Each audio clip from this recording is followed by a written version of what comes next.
হঠাৎ করে শুনতে পাবেন বিকট আওয়াজ, বাঁশির আওয়াজ। ইসরাফিল আলাইহিস সালাম আল্লাহ রাব্বুল আলামিনের আদেশে এই বাঁশি বাজাবেন। সঙ্গে সঙ্গে পাহাড়, কত শক্ত পাহাড়, বিল্ডিং, এগুলো ভেঙে চুরমার হয়ে যাবে। শুধু পৃথিবীর কোনো কিছু নয়, আকাশের যত চন্দ্র সূর্য আছে, গ্রহ নক্ষত্র আছে, নীহারিকা, উল্কাপিণ্ড, যত কিছু আছে সব কিছুই ইসরাফিল আলাইহিস সালামের বাঁশির আওয়াজে ওগুলো ধুলির কণায় পরিণত হয়ে যাবে। এটা হচ্ছে কিয়ামতের ঘোষণা। এই পৃথিবী আমরা এখন দেখছি কত সুন্দরভাবে লক্ষ লক্ষ বা কোটি কোটি বছর ধরে এটা বেঁচে আছে, কিন্তু একটা সময় এগুলো ধ্বংস হয়ে যাবে। এই পৃথিবীতে আমরা এসেছি, আমরা চলে যাব। আর আমরা যখন ছিলাম না তখন এর আগেও একটা প্রজন্ম, বহু জাতি গোষ্ঠী এসেছিল, তারা চলে গেছে। আমাদের পরবর্তীতে আরও যে কত লোক আসবে এই দুনিয়াতে তা আমরা জানি না, একমাত্র আল্লাহ রব্বুল আলামিনই ভালো জানেন। তো এই ধুলির ধরা ভেঙে একদিন খান খান হয়ে যাবে।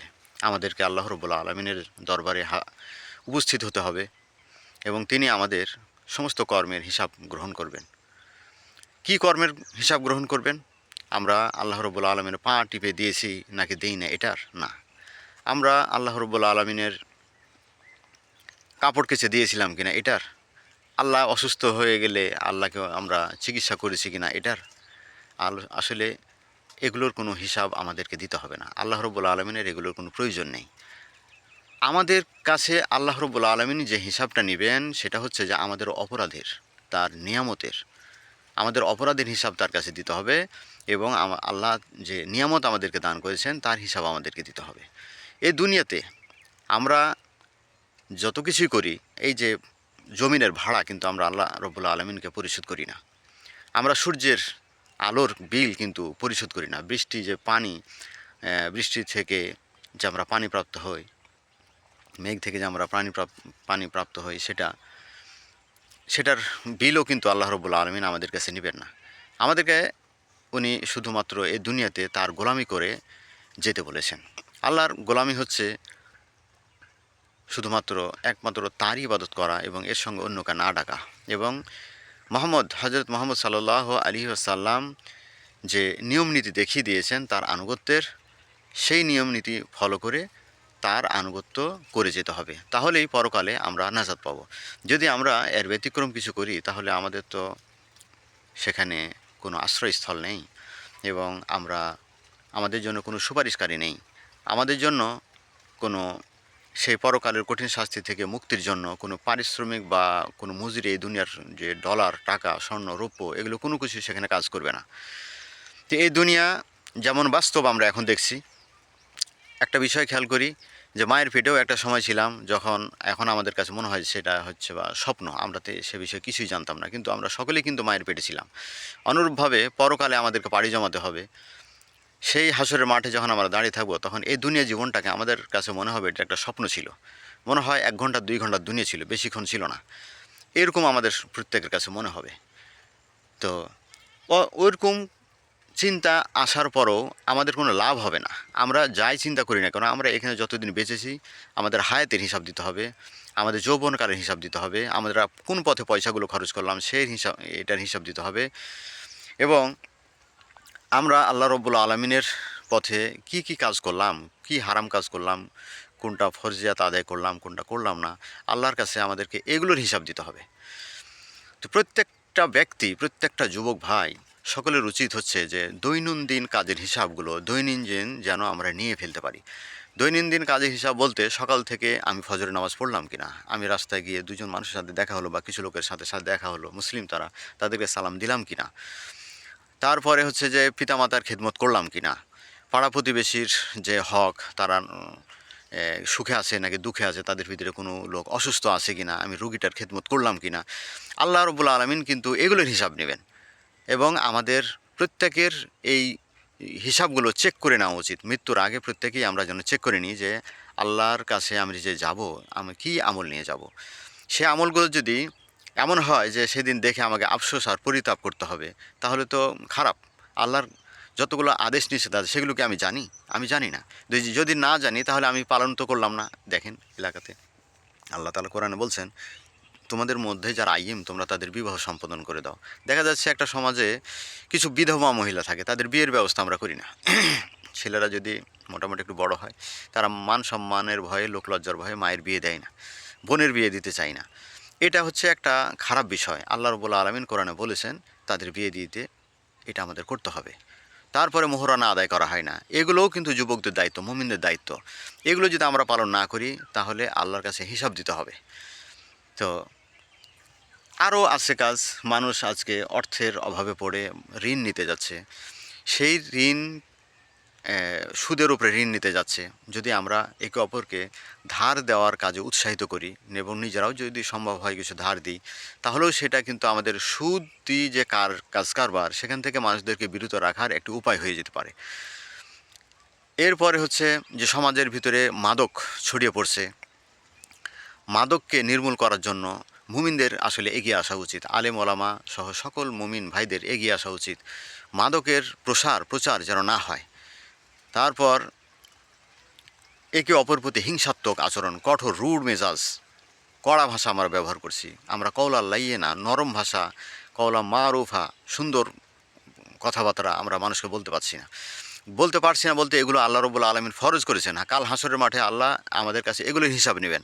আমরা কাকে কি বললাম, কার সাথে কি করলাম। পবিত্র কোরআনে বহু আয়াত আছে, ফরজ করা হয়েছে, উপদেশ দেওয়া হয়েছে, হারাম করা হয়েছে, নাজায়েজ করা হয়েছে। কোরআন যদি আমরা গভীর মনোযোগ সহকারে না পড়ি তাহলে সেগুলো আমরা বুঝতে পারবো না। তো এই জন্য কোরআন প্রতিটি মুমিন ভাইয়ের পড়া উচিত, প্রতিটি মানুষেরই পড়া উচিত। তো যদি আমরা কোরআন অনুযায়ী জীবন গড়ি, জীবন পরিচালনা করি, তাহলে আল্লাহর কাছে এর আলোকে আমরা হিসাবটা দেওয়ার একটা কি করব, প্রচেষ্টা আমরা করব। কিন্তু যদি দেখা যায় যে যা জানি তাও মানি না, তাও তাহলে তো এটা খারাপ একটা বিষয়। আল্লাহ রাব্বুল আলামিনের এই কোরআন এমন একটি কালাম যেটা গোটা বিশ্বে মানে আর কোনো নাই, আর একটাও এরকম কিতাব নাই যে এটা আনচেঞ্জেবল। সব কিতাবই কিন্তু এই দুনিয়াতে চেঞ্জ হয়েছে, কিন্তু কোরআন আল্লাহ রাব্বুল আলামিন বলছেন যে আমি এটাকে নাজিল করলাম, এটার হেফাজতকারী স্বয়ং আমি নিজেই। আর এই কোরআনে আল্লাহ রাব্বুল আলামিন বলছেন যে এটা এমন একটি কোরআন যার ভিতর কোনো সন্দেহ নাই, কোনো ভুল ত্রুটি কোনো কিছু নাই। এর সামনের দিক থেকে, পিছনের দিক থেকে, ডানের দিক থেকে, বামের দিক থেকে কোনো সন্দেহ নাই। ভুল তো নাই, ভুল থাকার ব্যাপারে একটা ডাউটও নাই এখানে। এই জন্য এই কোরআনটা আল্লাহ তাআলা এই জন্যই আমাদেরকে দিয়েছেন যে আমরা যেন পথ ভুলে গেলে এই অনুযায়ী যেন পথ পাই। কিন্তু দুঃখের সাথে লক্ষ্য করা যাচ্ছে যে আমরা এই কোরআন ধারে পাশে নেই। মসজিদে কোরআন আছে আরবি, বাংলা কেউ পড়েও না, বোঝার চেষ্টাও করে না। আমরা এটা খেয়ালই করি না যে এরই আলোকে আল্লাহ রাব্বুল আলামিন কাল কিয়ামতের মাঠে আমাদের কাছে হিসাব নেবেন। সারাটা দিন আমি কি করলাম, কয়টা ভালো কাজ করলাম, কয়টা খারাপ কাজ করলাম, কোরআনের কত অংশ লঙ্ঘন করলাম, কোনটা পালন করলাম, কোনটা পালন করলাম না, এগুলোর কোনো হিসাব আমি করি না। আল্লাহ তাআলা কোরআনে বলছেন যে তোমাদের প্রত্যেকেই যেন ভেবে দেখে যে সে আগামীকালে যেন কী প্রেরণ করলো।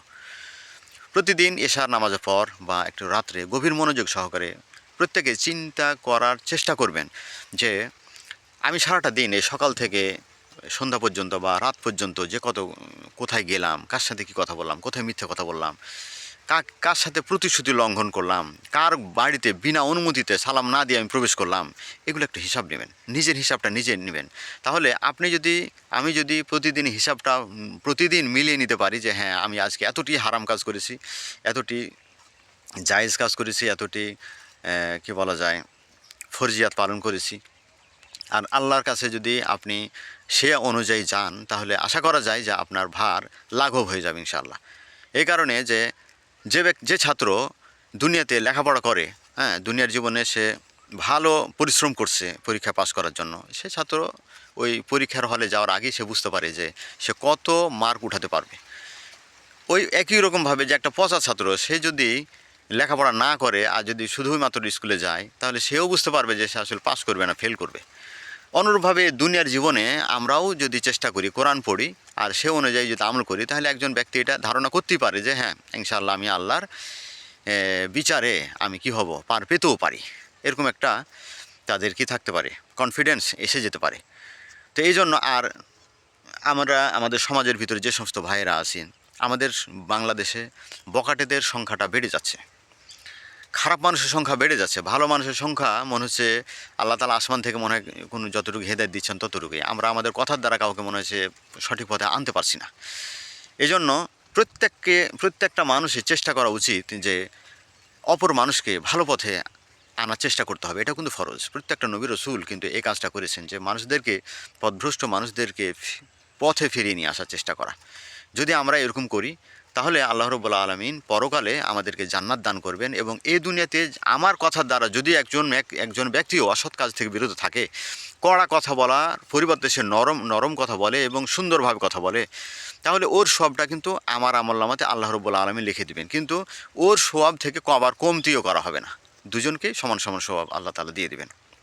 এজন্য ভাই, বন্ধু, প্রতিবেশী, যার সঙ্গে আপনার আমার দেখা হোক না কেন, কোরআন নিজে জানা এবং অপরকে জানা, কেউ অপরকে জানাতে হবে। এবং কোনো ব্যক্তি যদি এরকম দেখেন যে সে ভুল করছে, তাহলে তাকে নরমভাবে বলে দেন যে ভাই, আমরা মুসলিম, আমাদের এই কাজগুলো করা উচিত না, আমাদের এই কাজগুলো করা উচিত। এভাবে আমরা যেন তাদেরকে বলে দিই। বলে দিলে হবে কি, সে স্মরণ হলো, একবার দুইবার 5 জন 10 জন এভাবে বলতে বলতে দেখবেন যে ওই লোকটা সঠিক পথে চলছে এবং ভালো আমল করছে। ভালো আমল করানোর পিছনে আরও কিছু জিনিস কাজ করে, সেটা হচ্ছে যে মানুষদের জন্য দোয়া করা। আল্লাহ রসুল সাল্লাল্লাহু আলাইহি সাল্লাম এরকমভাবে দোয়া করেছেন যে মানুষের হেদায়েতের জন্য দোয়া করেছেন। সেরকম হেদায়েতের দোয়া আমাদের করা উচিত। যদি আমরা না করি তাহলে হেদায়েতের মালিক তো একমাত্র আল্লাহ। আমরা যতই চেষ্টা করি না কেন, মানুষদেরকে আমরা হেদায়েত দিতে পারবো না। হেদায়েতের চেষ্টা করতে পারবো, কিন্তু হেদায়েত দেওয়ার মালিক শুধুমাত্র একমাত্র আল্লাহ। আল্লাহ কোরআনে এই কথাটা বারবার বলেছেন। আর রসুল সাল্লাল্লাহু আলাইহি সাল্লাম মানুষের হেদায়েতের জন্য বহু দোয়া করেছেন। তায়েফবাসীরা রসুল সাল্লাল্লাহু আলাইহি সাল্লামের উপর অনেক নির্যাতন করেছিল। যখন রসুল সাল্লাল্লাহু আলাইহি সাল্লাম দ্বীনের এই দাওয়াত নিয়ে তাদের কাছে গিয়েছিলেন, কিন্তু তারা রসুল সাল্লাল্লাহু আলাইহি সাল্লামের পিছনে ওই মহল্লার ছোট ছোট ছেলেদের হাতে পাথর তুলে দিয়ে মুহাম্মদ সাল্লাল্লাহু আলাইহি সাল্লামকে পাগল আখ্যা দিয়ে মারতে মারতে তায়েফ থেকে বিদায় করে দেওয়া হয়েছিল। তো পরে রসুল সাল্লাল্লাহু আলাইহি সাল্লাম আল্লাহ রাব্বুল আলামিনের কাছে দোয়া করেছেন, অনেক কিছু কান্নাকাটি করে তিনি দোয়া করেছেন।